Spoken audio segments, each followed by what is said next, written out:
What's up, everybody? It's Will Frazier with Craftsman Real Estate Services here to unpack a question that I get asked frequently.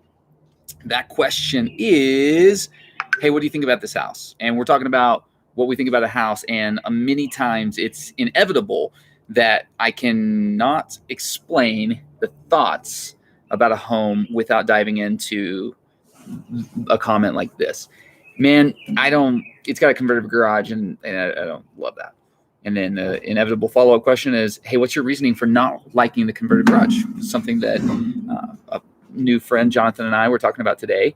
And it's something that I've unpacked with a lot of different investors over the years. And it's not super simple. One thing that I'll say from the get-go that is to be loathed about converted garages is this: they're converted. Obviously, Will, what do you mean there?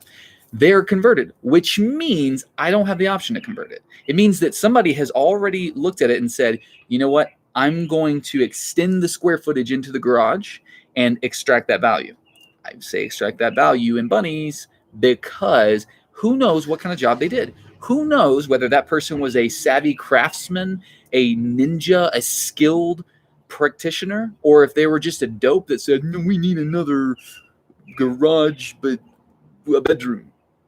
Well, because if you're not careful, you will violate the ethos of the area and you will add square footage in a way that the market rejects. So yeah, you jack your rent rates up $10, $20, $30 a month, and then you lower your value, your resale value by, like, you literally in some scenarios in Oklahoma City and many markets similar to Oklahoma City, a converted garage will detract from the value of the home. It's nuts. So you've got a 2-bed, 1-bath with a converted garage that makes it a 3-1, and that 3-1 is less valuable than the 2-1 would be without the converted garage because they have a stigma to them, because they're converted garages.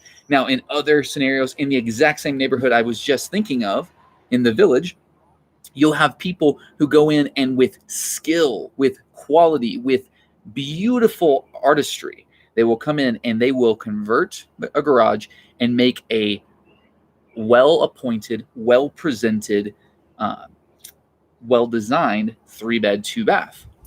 Well, if the square footage matches the rest of the house, if it ports well into the rest of the house, and it can be perceived as a contiguous flowing floor plan, then great. You may, in fact, take something that was valued at $150 a square foot and then add 400 square feet of $150 a square foot value. That pencils out. But the difference is, in order to do a garage conversion like that, in the context that I was just thinking of, you're probably going to spend $20,000 to $25,000. But you can convert a garage for less than $5,000. And that is what you find often, especially in rental properties that start out as 2-1s and 3-1s that get pushed up to be 4-1s. It's a lot of times it's people trying to maximize the bedroom game, like with certain government assist housing programs that tend to pay based on the bedroom and stuff like that. But the fact of the matter is, if you're looking at a house with a converted garage, somebody has already made that decision. You don't get to. You can't extract that value. And sorry, I'm dodgy because there's wasps, and I hate flying stingy things.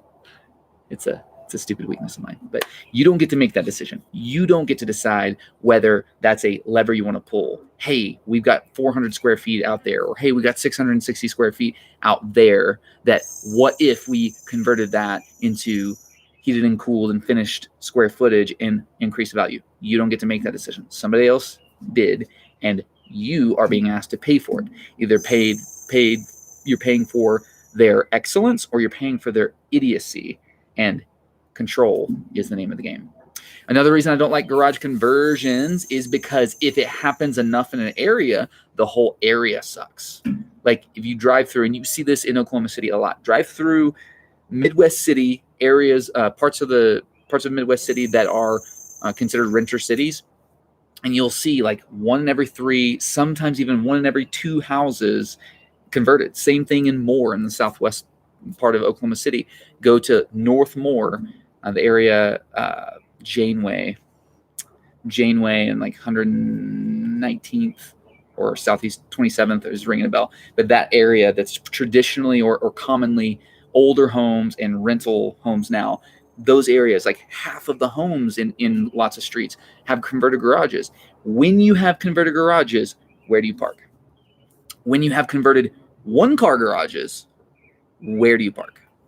And that's the problem. You've got these parts of town that traditionally had one-car garages because they were old and it was unusual for people to have a bunch of cars at the time. Made sense at the time. Fast forward 50, 60, 70 years, and what you have is a single-car garage that's been converted and a single-car driveway leading up to it. So if you're the majority of people living in the city now, you've got more than one car.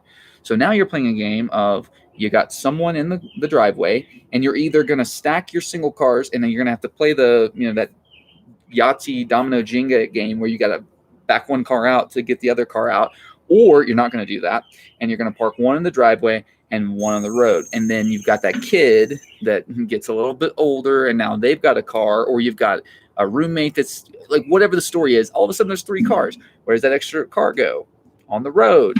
But if the average house, or at least half the houses on a street have converted garages, and all of the houses, or at least half the houses on the street, have at least 2 cars, then that leads to a ton of cars on the road.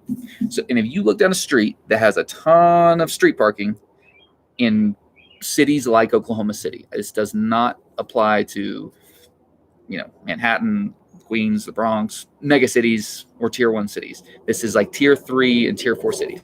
When you look down the street and you see a bunch of cars, it automatically makes the place look less nice. So when you're looking at a house with a converted garage, it really, really, really needs to make sense, like deeply make sense, in order for it to make sense for you to accept a property where somebody else has already extracted the value, either in a responsible, excellent way that you're paying for, or in a negligent, liability-ridden way that you're saddled with. It needs to make sense for you to take that on, and it needs to be compensated for in the sale price or the terms of the house. It's amazing how many rental properties are being sold primarily off market, primarily through wholesalers, and you look at them and they have converted garages. Why? Why do things go through wholesalers? There's always a reason, and it's never to serve everyone's best interest at all. That's not the wholesale prerogative. The wholesale prerogative is to serve either the wholesaler's best interest or the seller's best interest. There's a reason it's going wholesale.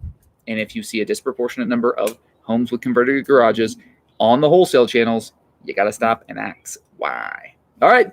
Thanks for joining me for this live dive into converted garages. They're not necessarily bad, but beware. Be darn sure that is the investment you want to make, because once the garage has been converted, you can't extract more value out of that without doing a very expensive next step, and that usually isn't practical. All right. Vaya con Dios. Let's do this again soon. Bye, guys.